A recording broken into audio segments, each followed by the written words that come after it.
अकबर की सेना ने बंदी बना लिया, जिसने खाना पीना छोड़ दिया। किसने? जानवर ने खाना पीना छोड़ के प्राण त्याग दिए, पर गुलामी स्वीकार नहीं करी। तो अकबर ने क्या कहा कि हाथी को अपना गुलाम ना बना सके तो मेवाड़ के महाराणाओं को अपना क्या गुलाम बनाएंगे। इसलिए कहा जाता है कि उस समय में महाराणा प्रताप के शासक काल में महाराणा प्रताप यहाँ से हल्दी घाटी चले गए और हल्दी घाटी में उन्होंने भीलों की सेना बनाई और राणा पुंजा थे इनके भीलों के सरदार।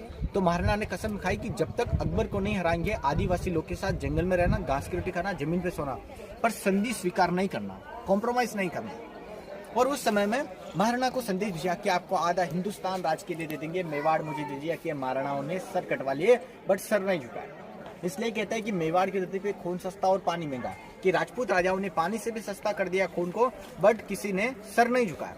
और उस समय में सन 1582 के दिवेर का युद्ध था।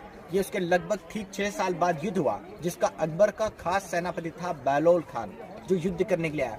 ये एक ऐसा सेनापति था जो कभी युद्ध नहीं हारा, 50 आदमी काबू नहीं कर सके। जिसको कहता है ना, जिस किसी पठान का भी रण के पीछे पड़ा पाला, राणा की तलवार ने उसे घोड़े सहित काट डाला। यानी कि महाराणा प्रताप की भुजाओं में इतनी ताकत थी कि 40 किलो की तलवार दो साधना, नियतर पे कभी वार नहीं करना, आमने सामने बराबरी के लिए दुश्मन को भी तलवार दी जाती थी, पर दुश्मन तलवार नहीं उठा सकता। जिसमें उनके बेटे अमर सिंह और महाराणा प्रताप ने ये फाइट किया, तो अमर सिंह ने कैसा भाला फेंका, बहलोल खान हाथी से नीचे गिर गया और वही हाथी से गिरते से ही वो घोड़े के ऊपर सवार हुआ और अमर सिंह के ऊपर जब वार किया महाराणा प्रताप के बेटे के ऊपर, तो महाराणा क्रोधित हो गए और महाराणा प्रताप ने 40 किलो की तलवार से अकबर के खास सेनापति बहलोल खान को सिर पे मारा और घोड़े से 2 भाग काट दिया।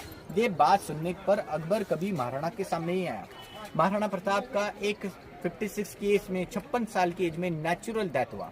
नेचुरल डेथ में ऐसा कि यहाँ के राज परिवार के राजा या तो 30-35 या नेचुरल हाइट या फाइट के अंदर या राज परिवार के जायदाद या वगैरह भाईचारों की लड़ाई में गए, पर महाराणा प्रताप ने ही एक ऐसे राजा जिनके नेचुरल एक डेथ हुआ था। तो उस समय में कार्यकाल में चलते हुए यहाँ का प्लेसेस विजय स्तंभ टावर और इसी के नीचे